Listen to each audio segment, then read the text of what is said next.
নমস্কার, হাই নিউজে সকলকে স্বাগত। সঙ্গে রয়েছে আমি রিম্পি। শুরু করছে নিউজ টুডে। আর শুরুতেই চোখ রাখবো আজকের হেডলাইন্সে।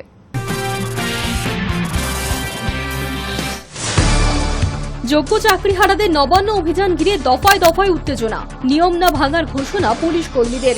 ব্যারিকেড ভেঙে এগোনোর চেষ্টা মিছিলকারীদের। ভিন রাজ্যে বাঙালিদের ওপর হেনস্থার অভিযোগে সরব তৃণমূল বিজেপি শাসিত রাজ্যগুলির নিরাপত্তা ঘিরে রাস্তায় নামার সিদ্ধান্ত মুখ্যমন্ত্রীর। আমবোঝাই ট্রাক উল্টে মর্মান্তিক দুর্ঘটনা অন্ধ্রপ্রদেশের অন্নময়। মৃত 9, আহত 10 জন। ঘটনায় শোকের ছায়া এলাকায়। শুরু আনডকিং প্রক্রিয়া। মহাকাশের আন্তর্জাতিক স্পেস স্টেশন থেকে পৃথিবীর দিকে যাত্রা শুরু করলেন শুভঙ্কর শুক্লা এবং তার সঙ্গীরা। ভ্লাদিমির পুতিনের আচরণে ক্ষুব্ধ ট্রাম্প। আত্মরক্ষার জন্য ইউক্রেনের হাতে আমেরিকার প্যাট্রিয়ট ক্ষেপণাস্ত্র প্রতিরোধী ব্যবস্থা তুলে দিতে চাইছেন তিনি।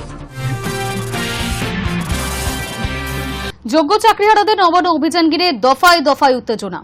মল্লিক ফটকে আটকালো মিছিল। বারবার নিয়ম না ভাঙার ঘোষণা পুলিশ কর্মীদের। তা সত্ত্বেও ব্যারিকেড ভেঙে এগোনোর চেষ্টা মিছিলকারীদের। তার ফলে পুলিশের সঙ্গে বচসায় জড়ান চাকরিহারারা। ধস্তাধস্তিতেও জড়িয়ে পড়েন তারা। অবশেষে মিলল ছাড়পত্র। মুখ্য সচিবের সঙ্গে কথা 18 জন যোগ্য শিক্ষক এবং 2 জন যোগ্য অশিক্ষক কর্মী সহ 20 জনের। শিবপুরে হাওড়া পুলিশ লাইনে হতে পারে বৈঠক।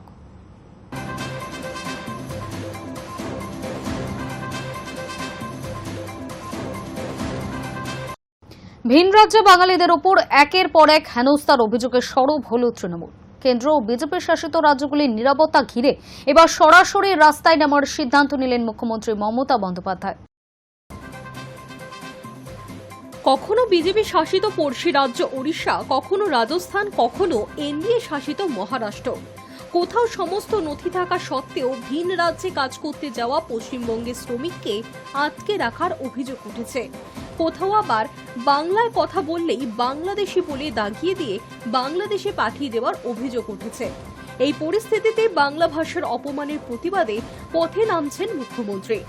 বাংলা ভাষাকে অপমান করা হচ্ছে, বাংলা ভাষায় কথা বললেই বাংলাদেশে পাঠিয়ে দেওয়া হচ্ছে। প্রতিবাদে নামছে রাজ্যের শাসক দল তৃণমূল কংগ্রেস।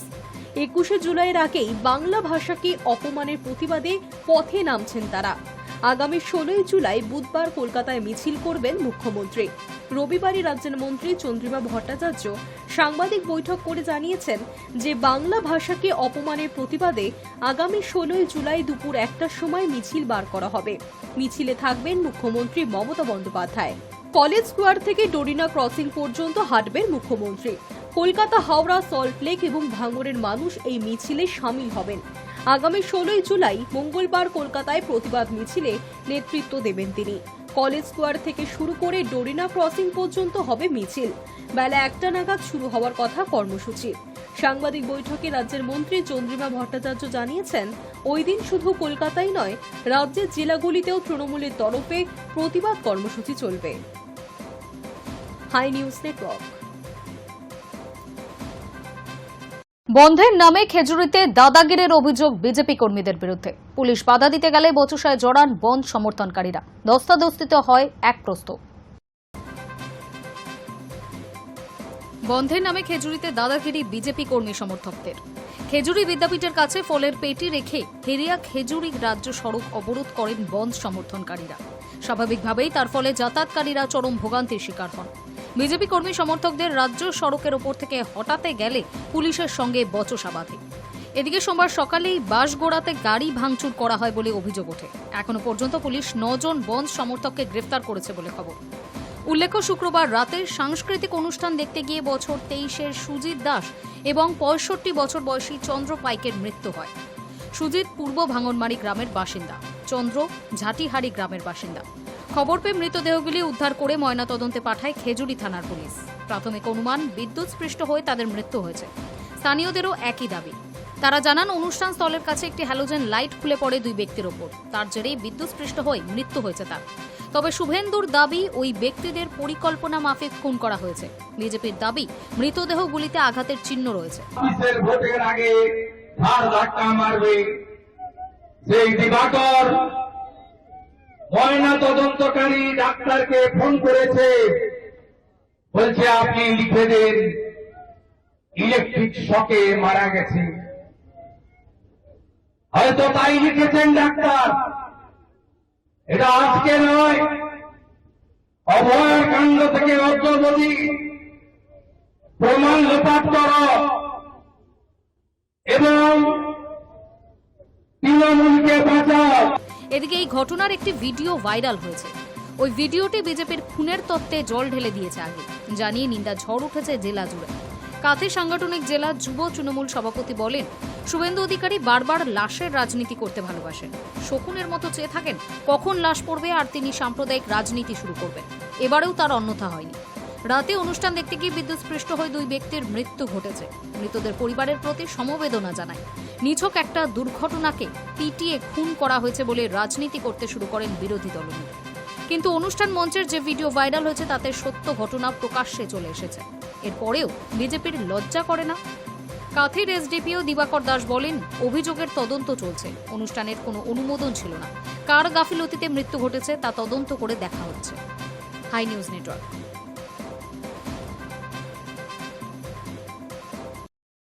জল্পনার অবসান। 18 জুলাই দুর্গাপুরে মোদির সভায় আমন্ত্রণ পেলেন দিলীপ ঘোষ। সোমবার এই আমন্ত্রণ পৌঁছায় দিলীপ ঘোষের কাছে। এই আভাস অবশ্য আগেই দিয়েছিলেন রাজ্য বিজেপির নয়া সভাপতি শ্রমিক ভট্টাচার্য। অবশেষে সব জল্পনার অবসান।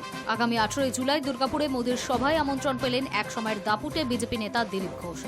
দুর্গাপুরের সভাতে দিলীপের থাকার আভাস আগেই দিয়েছিলেন রাজ্য বিজেপির নয়া সভাপতি শ্রমিক ভট্টাচার্য। এরই মধ্যে সোমবার দিলীপের কাছে পৌঁছে গেল আমন্ত্রণপত্র।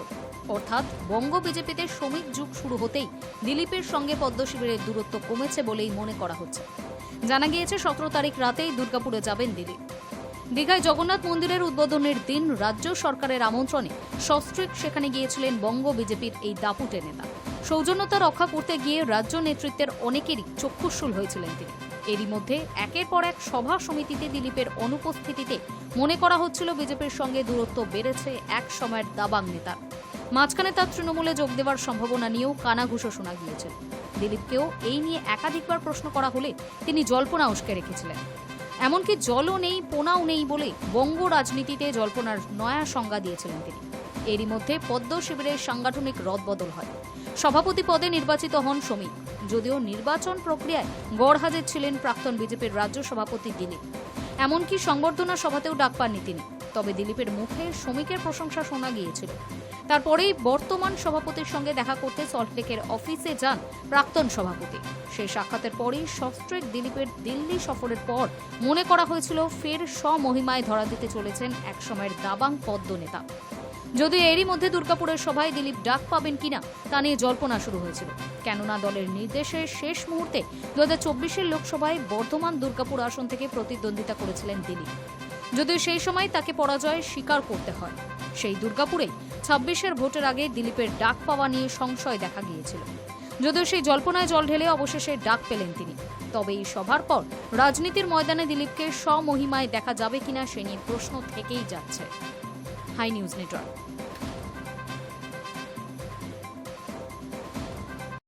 প্রধানমন্ত্রীর সফরের আগে রাজনীতির সাজো রব, আর তাতেই ছন্দপতন দুর্গাপুরের রথের মেলায়।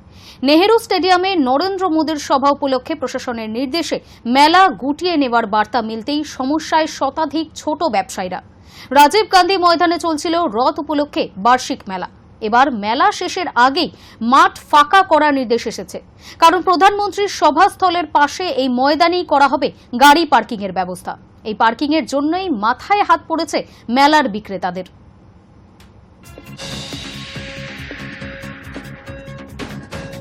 যাত্রীদের কথা মাথায় রেখে এবার রেল মন্ত্রকের নয়া পদক্ষেপ। ট্রেনের সব কামরাতেই এবার সিসি ক্যামেরা বসাতে চলেছে রেল। রবিবার রেল মন্ত্রকের তরফে এক বিবৃতিতে জানানো হয় একথা। সফরের জন্য যাত্রীদের প্রথম পছন্দ হলো রেল পরিষেবা। এবার যাত্রীদের সুরক্ষার কথা মাথায় রেখে রেল মন্ত্রকের নয়া পদক্ষেপ। যে কোনো ধরনের অপ্রীতিকর ঘটনার ক্ষেত্রে দুষ্কৃতীদের শনাক্ত করতে ট্রেনের সব কামরাতে সিসি ক্যামেরা লাগাতে চলেছে রেল। রবিবার রেল মন্ত্রকের তরফে একটি বিবৃতি দিয়ে এমনটাই জানানো হয়েছে। উত্তর রেলের আওতাধীন লোকো ইঞ্জিন এবং কামরায় পরীক্ষামূলকভাবে সিসি ক্যামেরা লাগানোর প্রক্রিয়া ইতিমধ্যেই শেষ হয়েছে বলে জানালো রেল মন্ত্রক। এই ক্যামেরার পরীক্ষামূলক ব্যবহারে ইতিবাচক ফল পেতেই এবার রেলের সব জোনের কোচ এবং লোকো ইঞ্জিনে সিসি ক্যামেরা বসানোর সিদ্ধান্ত নিয়েছে রেল। শনিবার রেলমন্ত্রী অশ্বিনী বৈষ্ণব খতিয়ে দেখলেন রেলের কামরা এবং লোকোমোটিভে সিসি ক্যামেরা লাগানোর কাজ। এই নয়া পদক্ষেপে রেলের বিবৃতি, এই পদক্ষেপের ফলে যাত্রী সুরক্ষার বিষয়টি উন্নত হবে। যাত্রীদের সারল্যের সুযোগ নিয়ে নানা রকম অপ্রীতিকর ঘটনা ঘটায় দুষ্কৃতীরা। ক্যামেরার মাধ্যমে এই ধরনের ঘটনা উল্লেখযোগ্য হারে কমানো সম্ভব।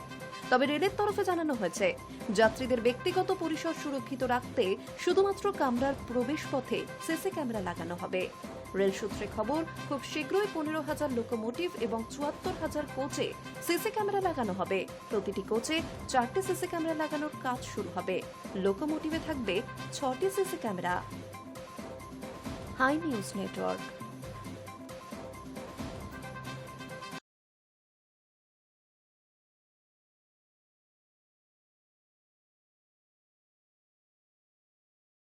বনভূমি বাঁচলে বাঁচে বন্যপ্রাণ, আর প্রকৃতি ফিরলে ফেরে ভারসাম্য। ঝাড়গ্রামের জঙ্গল হয়তো নতুন করে চোখে আঙুল দিয়ে দেখিয়ে দিচ্ছে, প্রকৃতির ক্ষতি করলে সে মুখ ফিরিয়ে নেয়, আর যত্ন পেলে উদার হয়ে সব ফিরিয়ে দেয়। একসময় ফাঁকা হতে বসেছিল ঝাড়গ্রামের বনাঞ্চল। চোরা কাঠুরেদের দাপট, রাজনৈতিক ডামাডোল এবং অব্যবস্থাপনার মধ্যে অস্তিত্ব হারাতে বসেছিল প্রকৃতি। আজ 1 দশক পেরিয়ে সেই জঙ্গলে আবার জীবন ফিরে পাচ্ছে। ফিরে আসছে হাতি, নেকড়ে, হরিণের মতো বন্যপ্রাণ। বন দপ্তরের হিসেব বলছে, দক্ষিণবঙ্গের 4 জেলায় ঝাড়গ্রাম, পশ্চিম মেদিনীপুর, বাঁকুড়া এবং পুরুলিয়াতে 2017 সালে হাতির সংখ্যা ছিল 194টি। 2025 সালে তা বেড়ে হয়েছে 224। শুধু হাতিই নয়, নেকড়ে, চিতল এবং নানা ধরনের হরিণের সংখ্যাও উল্লেখযোগ্যভাবে বেড়েছে ঝাড়গ্রামের গভীর জঙ্গলে। 90-এর দশকে বন সুরক্ষা কমিটি তৈরি হয়েছিল বনভূমি বাঁচাতে। তবু 2009 নাগাদ জঙ্গল মহলে রাজনৈতিক অস্থিরতায় সেই উদ্যোগ থমকে যায়। শালগাছ কাটা চলতেই থাকে। একসময় শালগাছের সংখ্যা কমে গিয়েছিল প্রতি হেক্টরে মাত্র 50 থেকে 100-র মধ্যে, কিন্তু এখন বন দপ্তরের তথ্য অনুযায়ী শালগাছের সংখ্যা হেক্টর প্রতি ছাড়িয়ে গিয়েছে 400। ঝাড়গ্রামের বনাঞ্চলে বর্তমানে রয়েছে 1.5 কোটির বেশি শালগাছ। এই ঘন সবুজ আবরণই আবার ডেকে এনেছে হারানো বন্যপ্রাণ। হাতি বাড়ছে মানেই কিন্তু সমস্যাহীন নয়, ফসলের ক্ষতি, গ্রামের ওপর হামলা, এসব ঘটছেই। তাই বন দপ্তর নিয়েছে 2 ধরনের পদক্ষেপ: রেঞ্জ ভিত্তিক হাতি চালনা দল তৈরি, মানুষের সচেতনতা শিবির। এছাড়াও দীর্ঘমেয়াদী কৌশল হিসেবে হাতির করিডর পরিকল্পনা, খাদ্য সংস্থান এবং পানীয় জলের যোগান নিশ্চিত করা হচ্ছে। একসময় যা দ্রুত সংকুচিত হচ্ছিল, এখন তা ধীরে ধীরে ফিরছে পুরনো অবস্থায়। বনভূমি বাঁচলে বাঁচে বন্যপ্রাণ, আর প্রকৃতি ফিরলে ফেরে ভারসাম্য। ঝাড়গ্রামের জঙ্গল হয়তো নতুন করে চোখে আঙুল দিয়ে দেখিয়ে দিচ্ছে, প্রকৃতির ক্ষতি করলে সে মুখ ফিরিয়ে নেয়, আর যত্ন পেলে উদার হয়ে সব ফিরিয়ে দেয়। Hi news network. নিয়ে নেব একটা ছোট্ট বিরতি।